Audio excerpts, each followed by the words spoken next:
Hello, this is Charles, and this is chapter 11 of Going Home. Chapter 10, they made it into South Dakota and bumped into more bikers than they bargained for. And the bikers are all heading for Sturgis, and Nathan and Myrtle don't seem to have much of an idea what that is. Now, what happens next? Coming up in chapter 11. Stay tuned. Chapter 11. Remembering what the bikers said about the availability of rooms, Nathan called ahead and reserved a room for them at the Hampton Inn in Mitchell, one of the few rooms left there, and they headed west on I-90. How far until this town we're stopping at, Nate? Little over an hour, looks like. Town is Mitchell. They had a brochure in a truck stop about it. Said they got some building there made of corn. I got to see that. I have the brochure right here. Says here that the outside is decorated with corn and is changed yearly. The whole building isn't made of corn, silly. It was built back in 1892 and has all sorts of uses over the years. They play high school basketball games there. Had different kinds of shows. So, you want to go by and see it? Take some photos? I'd rather just get some rest for now. We can swing by there in the morning. They drove on in silence for a while, listening to the radio and Myrtle once again writing in her journal. She's going to have enough in there to publish a book by the time we get home, Nathan thought to himself. Nathan passed a small town called Alexandria, saw that Mitchell was less than a half hour ahead, and then the engine sputtered momentarily and died. He coasted to the shoulder and stopped. This was a rental and was apparently in good working order when he had picked it up in New Jersey. Wonder what's wrong with the car, he remarked. Did the engine just quit? No warning? Yeah, it just died there. No warning at all. Nate, honey? Yeah. When's the last time you put gas? Somewhere back in Wisconsin, I think. I meant to back in Sioux Falls, but I got to talking to that biker and it slipped my mind. Well, I think you found out what's wrong. What are you going to do? We just passed the town a mile or so back. I guess I could go back there and get some gas. It might be a bit of a walk. No sooner had he spoken than he saw 3 motorcycles slow down and stop just behind them. One of the bikers got off his bike and he recognized him as the man he had spoken to back at the Flying J. What seems to be the problem? Asked the biker. Would you believe I ran out of gas? Now, wait a sec. Aren't you the guy I talked to back at the J? Guy taking his grandma to Cali? How the world did you run out of gas 40 miles after leaving a gas station? Absent-minded, I guess. Son, that's beyond absent-minded. How the hell do you park next to a gas pump for 10 minutes and then run out of gas 40 miles down the road? Thanks, kid. I needed to laugh. We stopped to use the bathroom. Wasn't thinking about gas. Well, whatever. There's a gas station back there in Alexandria. I'll give you a ride back there. We could get some gas. Hop on. And to his 2 friends. You guys care to keep Granny here company while we run and fetch some gas? Nathan hopped on the back of the bike, and before they set off, he said, My name's Nathan, by the way. Jim Masterson, at your service. And my friends over there? The Carrot Top's Andy, and my darker friend there is Jose. Andy and Jose both offered a wave. They rode back to Alexandria and pulled into the gas station, only to see an out-of-order sign on the pumps. Nathan went inside and inquired of the clerk. So, pumps are out? Yeah, I've been down for a couple hours, dang computers. Can't say when they'll be back up. Any other gas stations around? On ahead in Mitchell's your best bet. 15, 20 minutes ahead. All right, thanks. They rode back to where the car was parked, and Jim spoke with Andy and Jose before saying to Nathan, Looks like the closest place to get gas is Mitchell. It's nearly a 40-minute round trip to get gas. We can't leave Grandma here that long in the heat. How do you think she'd feel about riding along?" "Oh, I'd love to," Myrtle exclaimed before Nathan had a chance to reply. "Okay, we're going to need some gear for these folks," Jim said. "I got an extra helmet and jacket." "I've got an extra helmet and a couple extra pair of chaps," Jose said. Andy replied, "I think I'm good for another jacket." "That ought to do it," Jim replied. "Okay, Grandma," Jim said, "we need to get you dressed." "You can call me Myrtle." "Okay, Myrtle. You need to put these things on. It might get hot, but safety first. Just slip your legs into these as best you can. I know they're not your size, but we don't have time to go shopping. Now slip on this jacket. Okay, now here's a helmet. You can put that one when we're ready to pull out." Nathan and Myrtle were both wearing chaps and biker jackets that were a few sizes too large, and the sight of his grandmother dressed like this was enough to drive Nathan to laughter. "Laugh all you want, honey. If Patrick could see me now, he'd be rolling too.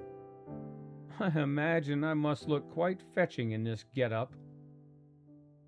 "Oh, you have no idea," Nathan said as he took several photos with his phone. "So let me get this right. These things on my legs are called chaps?" "Yeah," Jim said, "and the rest is pretty self-explanatory." "I've seen other bikes going by with women on the back. Do you have a word for that too?" "Well, yeah, there is, but I don't reckon it fits in this case." So they were off, Nathan on the back of Jim's bike and Myrtle on the back of Jose's for the short ride to Mitchell. Neither Nathan nor Myrtle had ever been on a motorcycle before, and the ride was nothing short of terrifying for Nathan. Myrtle, on the other hand, was having the time of her life. She found the whole experience exhilarating, reveling in the sense of speed. It might have seemed somewhat scary for someone her age, and maybe it should have been if she had given it any thought, but she wasn't thinking much about it. It was just plain fun. Maybe the fun came from it being a new experience, and at her age, there were few experiences that could qualify as new. They pulled into a gas station where Nathan purchased a small gas can and filled it. They strapped the can on the back of Andy's bike, and Nathan said to him, "Our hotel is just a few blocks from here. Maybe we can drop Grandma off before we go back to the car." When they arrived at the Hampton Inn, Nathan noticed the look of sheer happiness on his grandma's face and commented, "Why, you look like you were having a ball." "Yes, indeed I was. Did you not find it quite exciting?"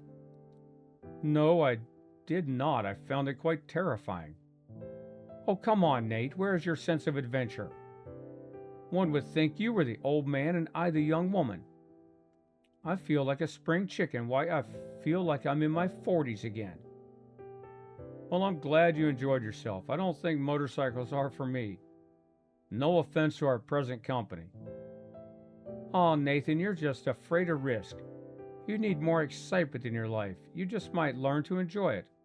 I had a ball. Jose here sure knows how to show a lady a good time."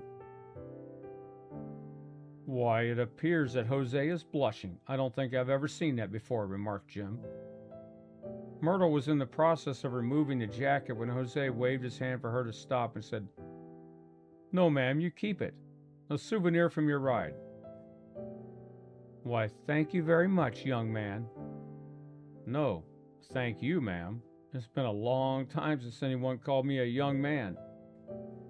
After the reservation was confirmed and Myrtle was resting comfortably in the room, they made the trip back to the car. After he got the car started, he shook each of their hands and said, "Thank you so much for everything. I really appreciate it." "Pleasure was all mine," replied Jose. "Your grandma is a great lady."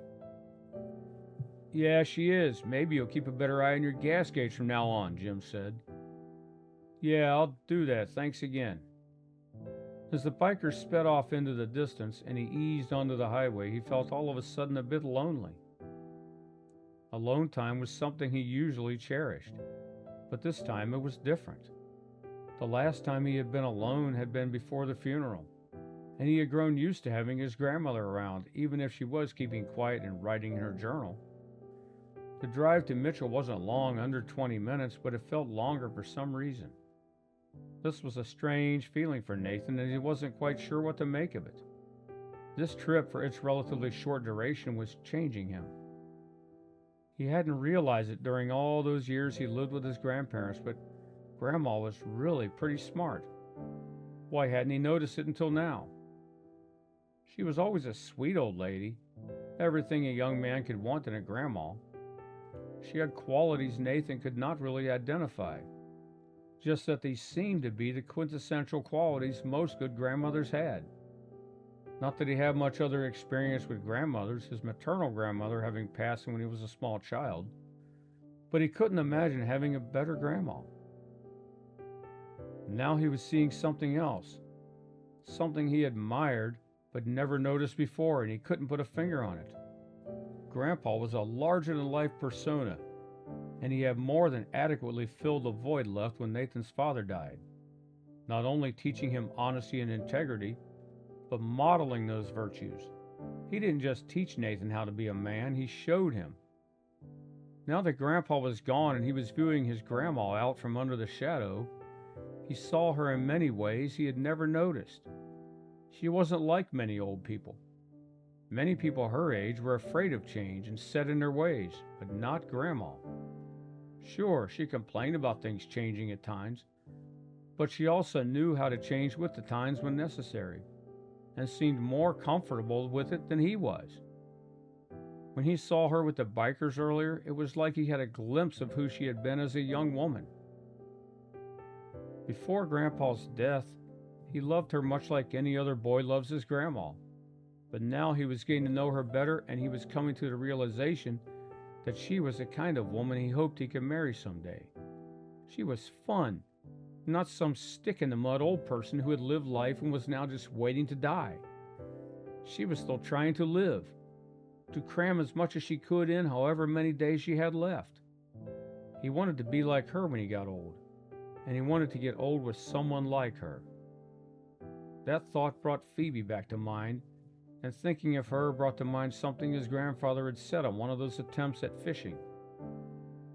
"Grandpa, I'm not catching anything. Aren't the fish supposed to bite sometimes?" "Well, Nate, they don't call it catching. They call it fishing. Pardon the cheesy analogies, but fishing is a lot like most things in life. You have to prepare the bait and drop the line in, and even then the fish isn't always going to just come up and jump on your line. You got to do some work. You have to know where to cast your line, and sometimes you have to reel it in a bit. Make the bait move some to attract the fish. Sometimes you really have to go after the fish because he's not just going to come and jump in your boat without you doing everything you can to attract him, and then hook him when he finally goes for it. It's like that with most things in life. You don't just sit there and expect fish to jump in your boat. You have to go out there and go after what you want. Hell, if I didn't get off my butt and finally ask your grandmother out, where would I be? A girl like that wasn't going to sit around forever and wait for me. And if one of my buddies hadn't told me she was interested, I might have never done anything. World isn't going to hand you anything, boy. You have to get off your butt and go get it. Funny thing is, he couldn't remember if they caught any fish that day or not. But now he remembered what his grandpa had said like it was yesterday, and not 12 years ago. Had he heeded his advice? Mostly, at least where his education and career were concerned. He knew what he wanted to do, and he had pursued his education with a dogged determination. His determination had paid off, landing him the job he wanted with the company he wanted, and now he was sitting at a pretty good spot in his career. There was only one missing piece in his life, and now he figured his grandfather's advice applied there as well. If only he could muster up the courage to do what he needed to do. He pulled into the gas station, filled the tank, and then went to the hotel, stopping at the front desk for another key before going to the room. He found his grandma sitting in the bed, her journal open beside her with the pen sitting across the open pages, still wearing her biker jacket with a slight smile on her face and a tear running down her cheek. Everything okay, Grandma? Yeah, Nate, everything's okay. I was just thinking about your grandfather. Yeah, I was too. You know what else I was thinking about? That you and Grandpa were baseball fans. Your team is playing tonight, and there's a sports bar right down the street. I saw it when I was going to get gas. Oh, Nate, you know I'm not one to hang out in bars. Yeah, but it's a sports place, with lots of TVs and the games on. We could watch the game. You can have a tall glass of tea or three. It'll be good for both of us. Okay, just give me a minute to fix my hair after having that helmet on. A few minutes later, Nathan and Myrtle walked in the Blarney's Sports Bar and Grill and found a table facing one of the TVs, and a young woman came over to wait on them. We've already had dinner, Nathan replied, but we might want an appetizer or something to drink. And do you think we could get the Reds Pirates game on the TV there? Sure thing. What kind of drinks can I start you out with? I'll take a Coke, and Grandma will probably take iced tea if you have it. We have tea. Would you like sweet or unsweetened, ma'am? Sweet tea would be good, Myrtle replied.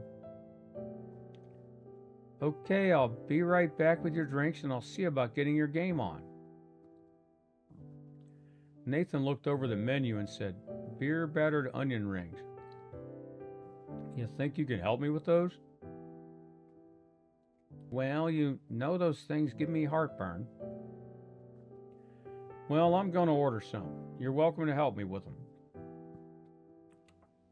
The server arrived with her drinks, and Nathan ordered the onion rings. She said, okay, I'll be back with those in a few minutes. If you need anything, my name's Elaine. Nathan answered with a shy smile.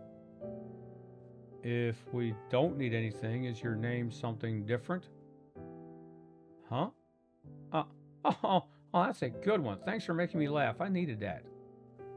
The TV changed just in time for the first pitch. Their onion rings arrived, and against her better judgment, Myrtle did indeed eat nearly half the basket while watching the game. After 2 drink refills, a trip to the restroom, and about 3 innings of the game, Myrtle took a sip of her tea, sighed, and said, I miss your grandpa, Nate. He would have liked this place. Yeah, he took me to a place like this once near Edison, I think. Yeah, I miss him too. You know, dear, I think he would be awfully proud of you. After today, I'd say he would be more proud of you. Well, I hope you enjoyed Chapter 11. If so, please like and subscribe. And if you would like more information about my other work, you can check out the links in the description below. Take care, and I'll see you on the next one.